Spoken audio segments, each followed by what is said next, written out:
Sound Mister, berikut Top 5 dengan sejumlah informasi terhangat kami hadirkan baik dari daerah hingga mancanegara. Sumatera Utara digempur peredaran ganja. Baru-baru ini Polda Sumut menemukan ladang ganja sebanyak 8 hektar di Tapsel. Tak lama berselang, Polrestabes Medan menggagalkan peredaran ganja sebanyak 1,3 ton asal Aceh yang akan dikirim ke Jakarta.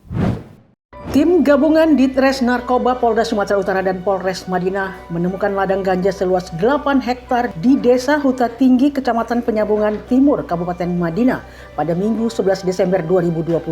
Berdasarkan data yang didapat, temuan itu bermula dari informasi masyarakat. Dari informasi itu, tim gabungan melakukan penyelidikan dan meninjau lokasi. Namun untuk menempuh lokasi itu, polisi harus melewati pegunungan dengan berjalan kaki. Kurang lebih 7 jam dari pemukiman warga melewati jalan terjal dan curam pegunungan Torsihite. Polisi akhirnya tiba di lokasi.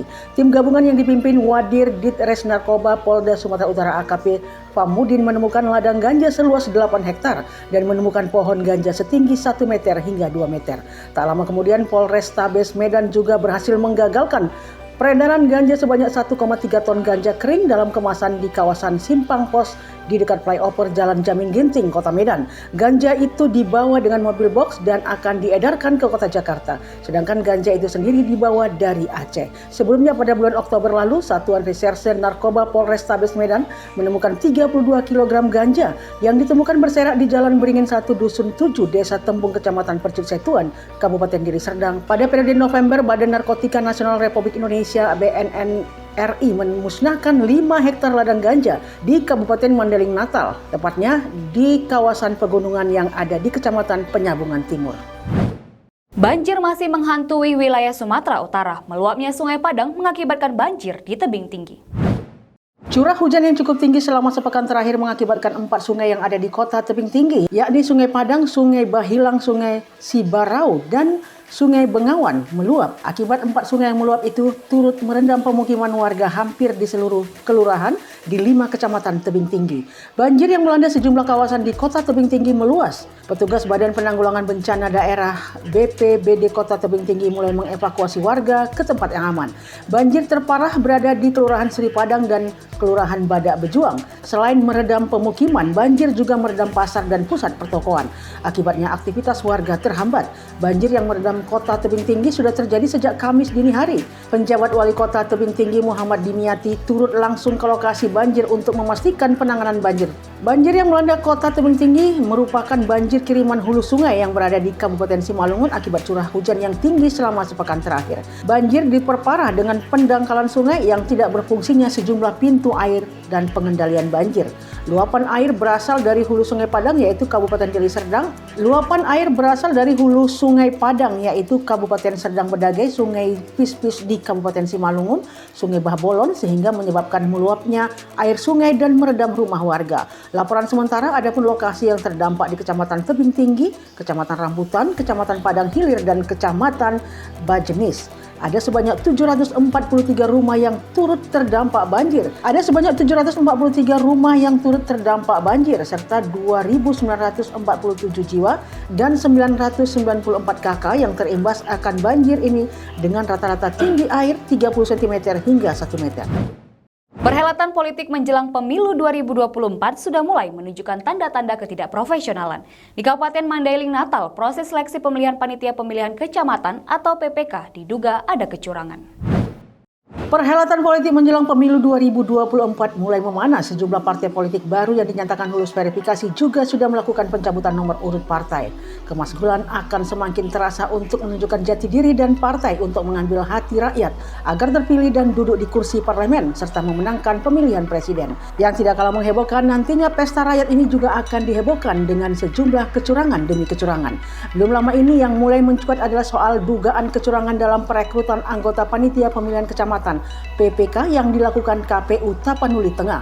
Adanya dugaan transaksional dalam kesiapan pesta demokrasi itu beredar di grup WhatsApp. Dalam selebaran yang dilihat tampak 3 kertas menunjukkan nama dan alamat serta kecamatan. Kemudian ada keterangan tulisan 10 juta rupiah beserta nama orang-orang yang menerimanya. Dari 3 kertas tersebut ada sekitar 137 orang yang disebutkan sudah membayar senilai 10 juta rupiah. Satu dari 3 kertas tersebut terlihat juga tulisan pembagian dapil untuk PPS. Ketua Ketua KPU di Sumut, Herdensi Adenin, mengatakan dari awal sudah ditegaskan tidak ada kutipan dalam perekrutan PPK dan dia menegaskan itu tidak boleh. Herdensi mengatakan KPUD sejauh ini belum ada laporan resmi ke KPU Provinsi. Bagi masyarakat yang menduga ada kecurangan bisa melaporkan secara resmi baik ke KPU maupun ke Bawaslu atau DKPP. Sementara itu pengamat politik Agus Suryadi menilai proses rekrut yang dilaksanakan belum tentu bagus dan tidak bisa dibilang mendapatkan hasil yang transparan. Agus menilai sistem perekrutan anggota PPK yang sedang berjalan saat ini tetap memiliki celah bagi mereka yang memang mau bermain. Jelang Natal dan Tahun Baru, Kemenhub mewaspadai 323 daerah rawan bencana di Jawa, Sumatera. Apalagi sejumlah gempa terjadi sebulan terakhir ini. Setelah gempa memporak-porandakan Cianjur, Jabar, gempa menyusul ke Maluku Tengah hingga Bali. Dirjen Perkeretaapian Kementerian Perhubungan Muhammad Rizal Wasal mewaspadai 323 daerah rawan bencana di Pulau Jawa dan Sumatera Utara selama masa libur Natal dan Tahun Baru. Beberapa kerawanan yang tengah diwaspadai selama bulan Desember menjelang Natal dan Tahun Baru adalah rawan banjir, jembatan rawan longsor, dan amblesan. Kondisi rawan yang saat ini diawasi untuk Pulau Jawa sebanyak 230 lokasi.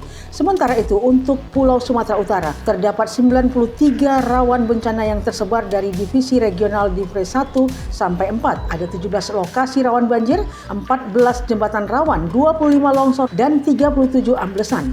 Untuk mengantisipasinya, pemerintah telah menyiapkan alat material untuk siaga AMUS di beberapa lokasi, berdampingan juga dengan alat-alat dan beberapa titik untuk antisipasi daerah rawan longsor dan ambles.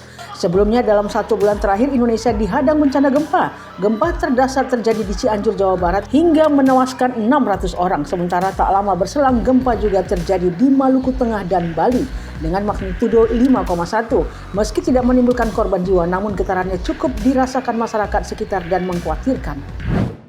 Euforia Piala Dunia 2022 begitu kuat bagi para pecinta sepak bola. Namun perhelatan saat kemenangan Maroko di perempat final justru berimbas bagi masyarakat Aljazair. Direktur TV Aljazair dipecat karena menayangkan kemenangan Maroko. Bahkan 2 tentara Aljazair ditahan dan diancam dipecat. Menyusul Direktur TV Aljazair, Lau Nakal dipecat karena menyiarkan kemenangan Maroko pada laga seperempat Piala Dunia 2024, giliran 2 tentara Aljazair dilaporkan ditahan setelah mengunggah video mereka yang tengah merayakan kemenangan Maroko atas Portugal di laga Piala Dunia 2022 akhir pekan lalu. Media Maroko melaporkan bahwa kedua tentara itu ditahan tak lama setelah mereka mengunggah video tersebut di TikTok. Sebagaimana dilansir Maroko World News, kedua tentara itu kemudian menjalani persidangan di pengadilan militer. Jika dinyatakan bersalah, mereka terancam hukuman penjara hingga 10 tahun. Kedua tentara itu memang menyedot perhatian karena mengunggah video yang memperlihatkan mereka mengucapkan selamat atas kemenangan saudara-saudara Maroko di laga Piala Dunia. Pemerintah Aljazair memang berupaya mencegah pengaruh Maroko terhadap para warganya. Sikap permusuhan tersebut setelah Aljazair memutuskan hubungan diplomatik dengan Maroko karena perebutan perbatasan di Sahara Barat.